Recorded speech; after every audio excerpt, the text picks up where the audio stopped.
Hi, you're listening to Defend Your Time, brought to you by Continue. I'm your host, Chris Taylor. This is the podcast where we help you get stronger security, more value, and fewer headaches out of your Microsoft security investments. In today's episode, I'm joined by Reese Downing, the SOC analyst who recently wrote about a new sample of the LummaC2 Infostealer. Reese discovered this new sample through a series of PowerShell commands that downloaded and executed a payload. You can find the full report at continue.com/resources or in the details for this episode. Really interesting research, and we've seen a lot of interest from others. I enjoyed talking with Reese, and I hope you enjoy this episode. All right, Reese, thank you for joining me today. So first of all, tell me a little bit about yourself and what you do here at Continue. Yeah, so I've been with Continue for around 12 months now. I'm a SOC analyst, and I work as part of our EMEA Cyber Defender team here at Continue. I've been working in a SOC now for 3 years. And obviously my main focus is incident response within the SOC and obviously helping our customers and protecting their environments. But I guess my main area of interest is obviously malware analysis. It's kind of what piques me the most. But obviously my current role is a SOC analyst. Talk to us about this attack. There seems to be a lot of interest in your research here. What was unique about this, and how did you first discover this? Yeah, so we first discovered it with the incident for Microsoft Defender for Endpoint. What piqued my interest, obviously, from the incident was the obviously use of PowerShell. Luma malware commonly uses PowerShell to basically execute its payload onto an endpoint. So it will encode it using base64, which is an encryption technique, basically allows it to obfuscate the payload. So it basically tries to evade detection. And in doing this, it can then run on the device, and then it can trigger that and execute, and then basically goes to the next stage. Obviously, in this case, when decoding it, we had observed another domain, basically a URL that points to this file that basically downloads to the internet. So talk to me about what were the two stages of the malware. Was this just about stealing sensitive data, or was there sort of an encryption ransomware angle to the malware as well? Yeah, so a little background about, I guess, LummaStealer in itself. The malware main focus is information stealing. So what it will tend to do is infect itself on the target endpoint and then just try to collect sensitive information. So data like passwords, cryptocurrency wallets, browser credentials, basically anything you can obtain and then exfiltrate that data, obviously, to the threat actor's target device, which we would call command and control.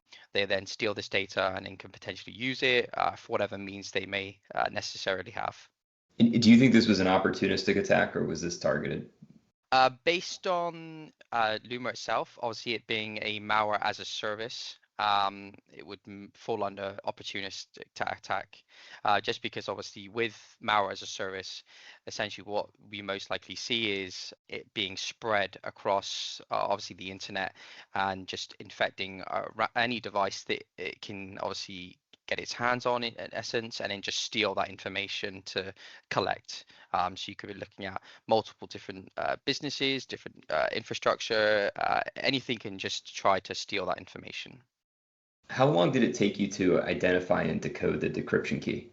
I discovered that the second stage payload, again using PowerShell, after downloading the first stage, which was the malicious file that you'll see in the research report on the blog post, it shows an additional encoded PowerShell command, which is used by the actor, which obviously is most commonly known being used what we call lull bins, so living off the land binaries, where basically the threat actor can use a application or system that's already on the endpoint, which allows them to exploit their malicious payload.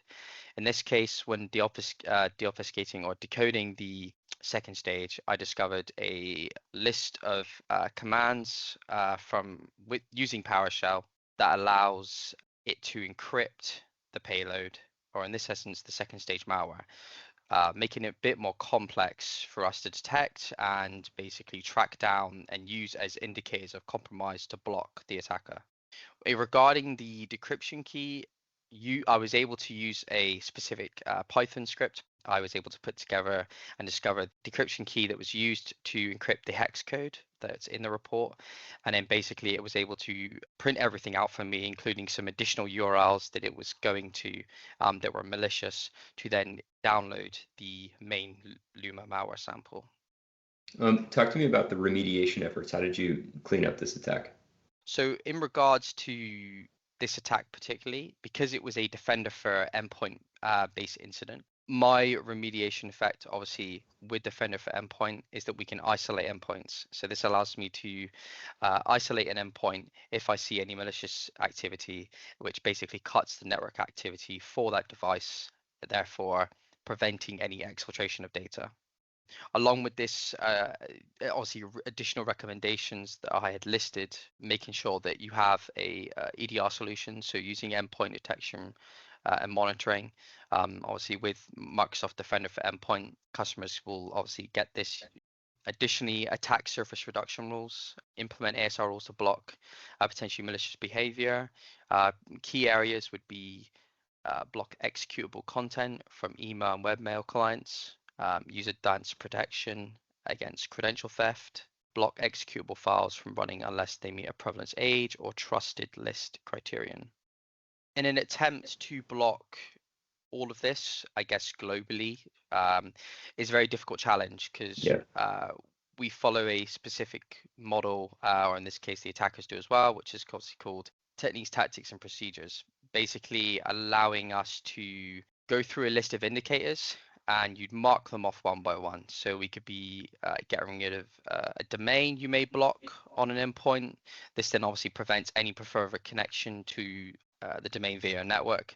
So if they were to use this domain again in a potential attack, Defender for Endpoint using network protection blocks this connection on that device, therefore preventing any potential exfiltration of data or even downloading a new malware sample onto that device. What's your favorite part of dissecting malware attacks? The thrill of obviously investigating new malware and pulling them apart. If you had to compare being a malware analyst to something else in life, learning a musical instrument, taking apart a car, what would be the best metaphor for it? Oh, I've never thought of that. That's an interesting question. Doing a Rubik's Cube. I mean, you get a Rubik's Cube right there. Right, of course. So you like solving puzzles. Yeah, you could say that. I think the ability to solve a puzzle and have something come out on the end of it that we can use to progress and obviously help protect customers, I think also is an added benefit. Special thanks to Reese for taking the time to talk about his research. If you're looking to protect your organization specifically using the tools that Microsoft makes available, but you're looking for help, come talk to us at ontenu.com and follow this podcast, Defend Your Time, for more insights and conversations to help security and IT leaders get more out of their Microsoft investments. I'm your host, Chris Taylor, and thank you for joining us on Defend Your Time.